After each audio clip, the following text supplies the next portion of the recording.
Israel has intercepted the Gaza-bound humanitarian vessel Handala, a Freedom Flotilla ship seeking to break Israel's deadly and illegal blockade of the enclave with a cargo of supplies, including baby formula. Israeli troops boarded the vessel on Saturday night, seized the aid and detained those on board in what the Freedom Flotilla coalition described as a kidnapping of the Handala's crew in international waters. These, of course, are scenes eerily reminiscent of what happened to the crew of the previous Freedom Flotilla ship, the Madeleine, in June, which notably included Swedish climate activist Greta Thunberg. On board the Handala were 19 activists and 2 journalists from various countries, including Australia, France, the UK, and the US. One of those activists is Palestinian-American human rights lawyer Huwaida Arraf, who made the Handala's aims very clear to an IDF soldier over the phone. And we are sailing lawfully in international waters where you have no jurisdiction, have no lawful jurisdiction. Starving civilians, any blockade that starves civilians or has a disproportionate harmful effect on a civilian population is illegal. And therefore you have no authority to enforce an illegal blockade. And as such, you are not permitted to use any kind of force to enforce an illegal blockade. We demand that you stand down, that you not attack the civilian vessel that is carrying only humanitarian aid. Why are you afraid of baby formula and teddy bears that are destined for the children of Gaza? You spew your propaganda about Hamas. This vessel carries food and baby formula for children that your government is deliberately starving. Your blockade is deliberately starving children to death. You have no authority to enforce an illegal blockade. This is a war crime. You are responsible for the health, well-being, and safety of all civilians aboard this vessel, and any attack on us is a violation of international law for which you will be held accountable by the international community. Despite that impassioned laying out of the international law situation, Israeli soldiers, surprise, surprise, boarded the ship anyway and seized its cargo of baby formula, nappies, food and medicine, all terribly dangerous things. And once its crew had been taken to an Israeli prison, one activist was reportedly subjected to actually pretty appalling violence. Chris Smalls is an American union organizer, and he's the former head of the Amazon Labor Union and one of the most high-profile figures on the Handala. He was reportedly choked and kicked by Israeli personnel while in detention. The Freedom Flotilla coalition posted this on X. When he reached the Israeli prison, US human rights defender Chris Smalls was physically assaulted by 7 uniformed individuals. They choked him and kicked him in the legs, leaving visible signs of violence on his neck and back. When his lawyer met with him, Chris was surrounded by 6 members of Israel's special police unit. This level of force was not used against other abducted activists. We condemn this violence against Chris and demand accountability for the assault and discriminatory treatment he faced. 14 volunteers from Handala who refused to agree to an expedited deportation process from Israel are still in Israeli detention, and all 14 are now on hunger strike. Now, earlier today, I spoke to Huwaida Arraf, who you saw in that video call from the Handala to the IDF, and I began by asking her to describe what happened on Saturday night. By Saturday, we had been sailing aboard the Handala towards Gaza for 7 days, and we were nearing the port of Gaza, our destination. We were about 70 miles out. The sun was beginning to set, and we knew that if Israel was going to attack, it would be in the dark, as that's how they usually attack us. Now, during the day, we had read in the Israeli media that Israel was saying it was going to give the flotilla the opportunity to turn around, and if it did not turn around, then it would seize the ship. The thing is, Israel had not tried contacting us at all by any means. And in previous times, they had reached out to us on the VHF radio. So I was proactive about reaching out to them. And I started radioing to the Israeli Navy. They did not respond. A few times I tried, they did not come in. So I just continued to, knowing that they could hear us on the VHF radio channel 16, I said loud and clear that the Handala ship is a civilian vessel that is unarmed. It's carrying 21 civilians from over 10 different countries, including parliamentarians and elderly. We only have humanitarian aid, including baby formula. for the people of Gaza that the Israeli government is deliberately starving to death, and calling on the Israeli Navy not to use any kind of force against us, that we do not constitute any threat to them. We carry baby formula for starving children, and not to use any force against us or to try to intercept us in any way. I also explained that their blockade of Gaza is unlawful. Again, they did not respond to us repeatedly. Then finally, maybe after an hour, the Israeli Navy did come on the phone with a response, spewing some propaganda about the threat of Hamas and that they have a lawful naval blockade in place and that they will take action to defend the closure of their naval blockade in accordance with international law. This was absolutely obnoxious because their blockade and their siege on Gaza is by all measures unlawful. It was unlawful when it was imposed in 2006 as a means of collective punishment, because collective punishment is a war crime. And then in 2010, an independent UN investigatory body found that it was unlawful because even as a military tactic, Israel is an occupying power, should not be using military tactics against people that they occupy, but even as a military tactic, it was causing disproportionate harm on a civilian population, so that makes it unlawful.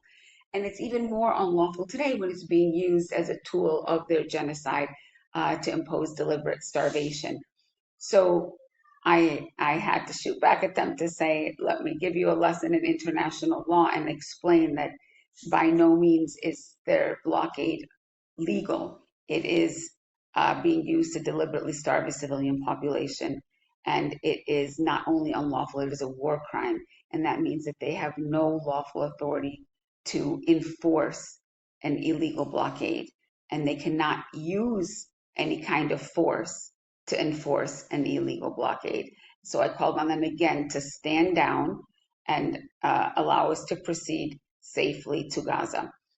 Shortly thereafter, they cut communications. They jammed our VHF. It became all staticky. I couldn't call out anymore. Our GPS was jammed and our internet was cut. It was dark. We had no more communications. And then we all took our positions. We noticed we were surrounded by Israeli war vessels, and we knew that boarding our vessel was imminent. So we took our positions, and as frightening as the situation may seem, we were 21 civilians up against one of the most powerful militaries in the world that surround us with their naval vessels and cut off all of our means of communication. I can honestly say that we felt strong. We felt determined. We felt that we were in a much stronger position than they were, just because of we believed very much in what we were fighting for, and they're fighting for starvation and genocide, and we are fighting for a world where that is not allowed to happen. They proceeded to take over our vessel. Dozens of armed and masked soldiers took over the boat, just jumped on the boat with their weapons. Each one was carrying a variety of different weapons. They were all masked, so we couldn't see their faces. And they were carrying also cameras. They had almost as many cameras as they had soldiers, and we knew that that was for their propaganda campaign. So they started telling us not to worry, that we will be okay, and they have food and water for us, which we knew that they would try to do. And we told them loud and clear that we are not taking anything, especially not food and water, from an entity that is denying the same to Palestinians in Gaza. They are deliberately starving Palestinian children and then trying to show the world that they are humanitarian by offering us food and water. We don't want it. Our lives are not more important than the children that are starving to death in Gaza. But they were trying to force their food on us, literally putting it in front of us and taking video footage. At that point, we had no more control of the ship. They proceeded to search all of us, take all of our belongings, and then steer the ship towards the Israeli port of Ashdod. So we were kidnapped, taken against our will from international waters, and taken into Israeli custody.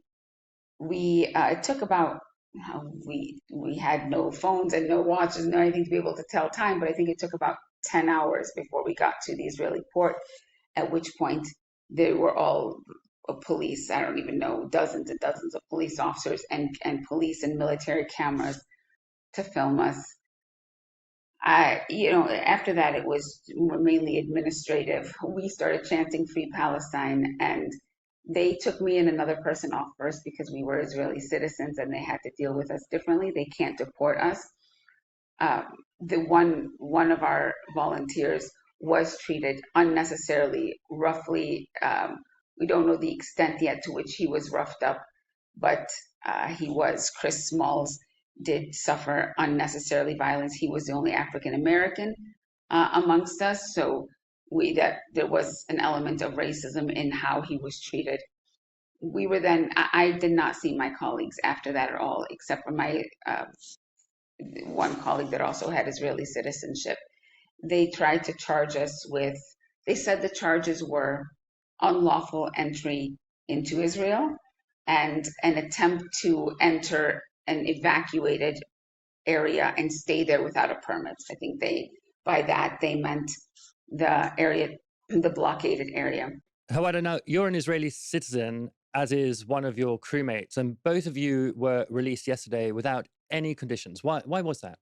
They had no legal basis by which to attack us or to take control of our ship in international waters where they have no jurisdiction. They brought us against our will into Israel. That's not where we were going. So yes, that they actually have no legal authority and no case. However, Israeli courts are not a place to get justice. Israeli courts are not a place that abide by and respect international law. And Israeli courts frequently just rubber stamp government decisions. Very infrequently, they rule against the government, but for the most part, if they decided to charge us, I don't really have faith that we would have gotten much justice in Israeli courts. And so they could have taken it to court and argued it there and probably been pretty confident that the courts would have agreed with them. I think then, though, the case would have gone just beyond the Israeli courts and also into the international court of public opinion in terms of what they're doing. So I think they know the longer they prolong this, if they really wanted to prosecute us, then it would also be prolonged in the court of public opinion internationally. So if I'm going to guess what they wanted to do, which I don't usually try to put to guess how they're thinking because they're not rational at all. But it seems like they wanted to get rid of us. So they wanted to get rid of the Israeli citizens and they wanted to deport the internationals as quickly as possible to shut this down. Because what it is really is they sent out at least 7, 8 naval warship and dozens of armed masked soldiers to stop baby formula from getting into Gaza. This is while they tell the world that there's no starvation in Gaza and they are not starving Gaza, but all of that force to stop baby formula from getting into Gaza. So I think that they wanted to kind of shut this down and get rid of people as quickly as possible. Now, I think 14 of your crewmates remain in Israeli captivity. They're refusing voluntary deportation, and a number of them have been on hunger strike. What can you tell me about their conditions? Yes, all of them who were taken to Israeli prison, well, all of us, we were on hunger strike from the moment they took over our boats, from the moment the Israeli Navy seized our boat. We went on immediate hunger strike, and those who went to Israeli prison continue to be on hunger strike, not taking anything from the occupying forces. A number of people have been deported already. By the end of today, there will probably be only 7 people left in Israeli captivity. 7 of my colleagues left in Israeli captivity. I know that 2 of them were deported to Amman and were not able to board their flight to Australia. They are Australian citizens because they were physically too weak and they had to be taken to a hospital and are now being treated in an Amman hospital. We are, again, all of this unnecessary force and violence and treatment because civilians, internationals, were opposing a deliberate starvation campaign because internationals were trying to deliver baby formula to starving children who the whole world sees the photos and the videos of children being starved to death. And what is so outrageous about this, we know that Israel does this. It has been doing it. We know that Israel wants to get rid of Palestinians. That is their goal.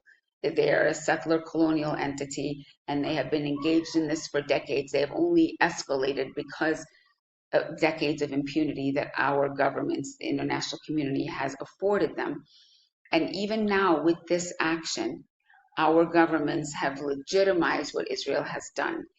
And just to give you an example of some of the subtle ways in which this is done, on the day of the Israeli attack and the day before, some of our European participants, our volunteers on board, were receiving calls and messages from their consular officials saying that they have been in touch with the Israeli Foreign Ministry and they expect that Israel will take control of our boat and we will be brought to Ashdod, and not to worry because the consulate will provide them with consular services. That is just an outrageous message to be getting from our governments, because they are legitimizing Israeli piracy in the Mediterranean. They are legitimizing Israel abducting us from international waters when we were sailing lawfully in international waters on a peaceful mission. Israel had no jurisdiction, no right, and its actions violate numerous international laws. But instead of our governments protesting this and telling Israel to stand down and not to touch this vessel, especially the United Kingdom that had a UK citizen on board and that flagged this ship. So our ship was sovereign UK territory. None of these governments said anything. They are legitimizing over and over again Israel's violations of international law. I mean, thank you for providing consular services, but what we'd like you to do is uphold international law and stop allowing this rogue state to commit these crimes against humanity that they are committing. But that's what we are dealing with. That's what we want to continue to expose. And I think that more people's eyes are opened to this, especially with this Handala ship, because it was a ship for children. People are tired and horrified seeing the mutilated, beheaded, and now starved children in Gaza, and a small boat that constituted no threat to anyone and was carrying baby formula, other food, medicine, and donated teddy bears from Italian children to children in Gaza, that such military force would be used to stop it. Under what pretext? This is the government, this is the state that we're supporting with our weapons and our tax dollars. This is the United States' greatest ally that we give billions and billions of dollars to. American citizens, as I'm sure citizens all over the world, are horrified. And what I can say is Israel can do whatever it wants to us. We're not going to stop. We're not going to stop trying to break the siege of Gaza and not only end the genocide, but end the occupation and colonization, because at the end of the day, it's not humanitarian aid that Gaza needs. Gaza and Palestine needs their freedom. Huwaida, our audience may not know, but you were in fact on a previous Gaza Freedom Flotilla. That was the 2010 voyage, which was another attempt by a number of ships, a convoy, to break the siege on Gaza. And on that occasion, one of those ships, the Mavi Marmara, was boarded by IDF Special Forces and 9 people were killed. So you understand, perhaps more than anybody, the risks involved in this kind of action. Why did you undertake it again, understanding those risks? Yeah, it is important to note that everyone who gets aboard the Freedom Flotilla vessels has to accept that we can't guarantee safety.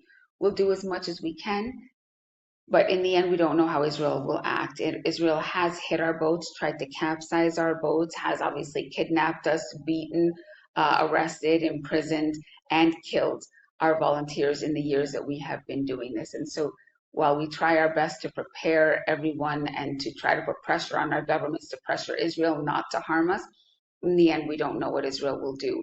So everyone gets on knowing full well that it could mean death. Nobody wants to die, of course, myself included. I had to have a very real conversation with my kids coming over here, saying that I can't guarantee what Israel will do. And it's hard answering that question from, my kids are 10 and 12. And my son kind of paused for a minute and he said, well, but what happens if you don't come home, Mama? And it's not an easy question to answer, because I don't want my kids to grow up without a mother. But I also don't want them to grow up in a world where this is allowed to happen, where there can be a deliberate starvation of children, a live stream genocide, our government's gaslighting us and telling us that there's nothing we can do about it. that's not the kind of world that I want to pass along to them. So I said, I'm going to try my hardest to make sure that I come home to you. But if I don't, know that I'm doing this for you too. Like, no child should have to endure this. No child should have to endure losing. We have tens of thousands of children in Gaza that have lost their parents, that have lost limbs, that are now starving to death, that have no security, no safety. And if it can be done to children in Gaza today, tomorrow it can be anybody. So you're still in Palestine. Where exactly are you at this moment? I tried to go today to a small, it's not even a village, like a little hamlet called Al Khair in the Masafir Yatta area, which Israel has been targeting for a while now. Yesterday, a beloved activist, a 31-year-old father of 3 young children, was shot by an Israeli settler and killed. And so we were going to the mourning tent, and I was there when Israeli soldiers raided again, and they forced the internationals and all of the Israeli activists who came in solidarity, forced us out very violently. It's just really obnoxious. We wanted to resist and stay, but they threatened the local community with violence. So we knew that our presence would just bring upon more violence to the local community. But at the same time, they don't want internationals there. They don't want international cameras there to see. So also us not being there is dangerous for the community. But they started getting really violent and pushing us with their guns and throwing sound grenades at us. That one of them hit me in the leg. So we had to evacuate, more so for the safety of the locals. Although it's just obnoxious how they see themselves. Again, just armed mass soldiers threatening a village of people. Not even a village, a small community of people mourning, kids mourning their father, women mourning the loss of their son and husband and uncle. And they raid and use this just violence, language violence. They're swearing at people, making fun of people, and pushing us out physically. So we came to a nearby village, just trying to coordinate if some of the activists managed to stay inside the village with the community. Most of us were pushed out, and I'm now at a small apartment for the International Solidarity Movement, which I've been active with for a long time in just a nearby village of Tuani, again in the southern Hebron Hills. Kieran, earlier you spoke a bit about despair at the situation, and I wanted to offer you that interview as a kind of counterpoint to that despair. I mean, don't get me wrong, I feel that despair, and I'm sure, without doubt, you feel it so much more acutely than I do. But I think when I hear people like Huwaida talk about the courage of herself and her crewmates and their determination to not only break the siege, but to shine a spotlight on what is the crime of our lifetime taking place in front of our eyes right now. Or when I think about the Hind Rajab Foundation, whose volunteers go out, find people who are culpable in this genocide and try to hold them to account. Or when I think of Zara Sultana and Jeremy Corbyn and our independent MPs who've remained vocal throughout the last nearly 2 years in Parliament, trying to hold our government to account. Or when I think of Defend Our Juries and the people going out on protests, getting themselves arrested and potentially charged with terror legislation because they're protesting the prescription of Palestine action by this government. Or when I think of the countless numbers of people who either attend the marches on week in and week out just to be present, being recorded as someone who disagrees with what is happening in Palestine, and even people who can't make the marches, but who sort of hold in their communities the disgust, the anger, the rage at the grotesque treatment that Israel is meting out to Palestinians in Gaza and in the West Bank. That fills me with a kind of hope that sort of edges despair out. And I wonder if it's the same for you. Well, first of all, Steven, I think that's one of the best interviews I've ever seen on Novara Live. And the second thing to say is, you're absolutely right. No, there's no despair in the long run. I think we're going to win this. Sorry to put it in those slightly glib terms, but I think Palestine will be free.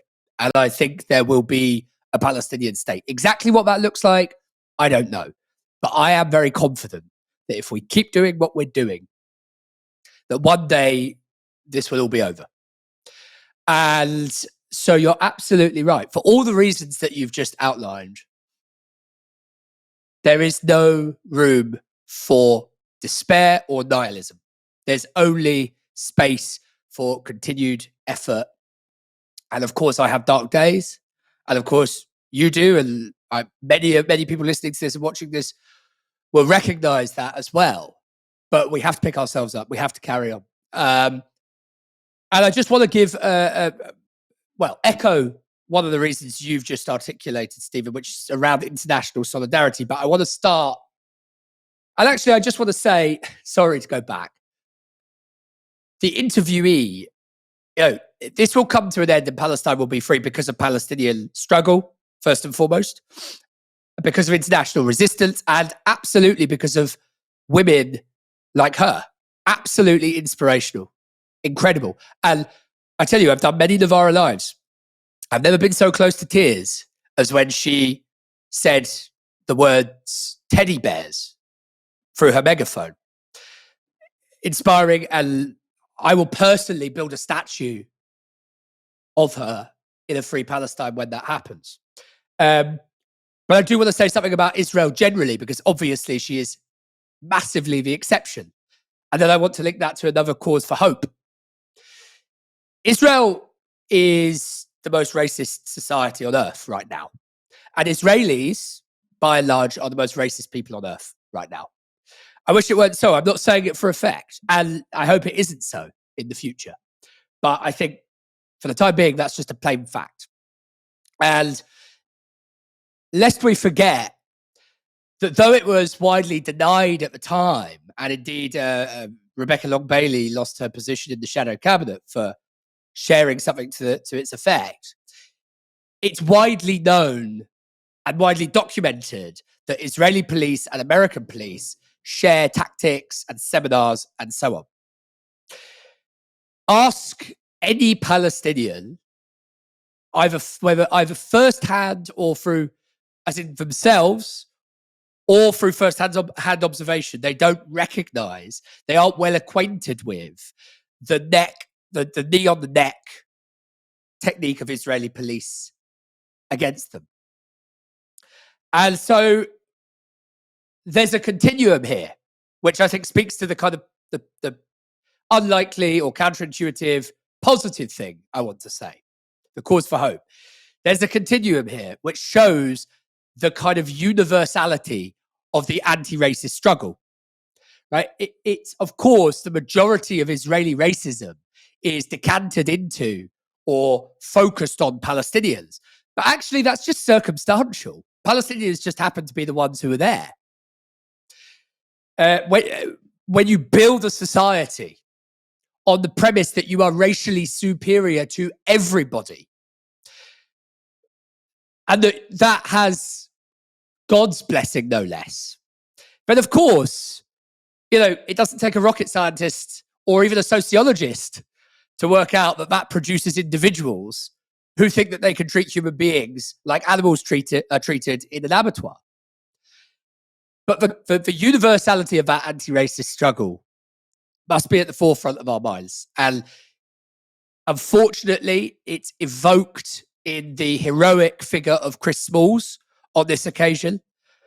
And there will be others in the future, I fear. But as long as we remember and recognize that interlinkness of the anti-racist struggle around Palestine and way beyond, then I think we can sublimate something incredibly ugly into something forceful and potent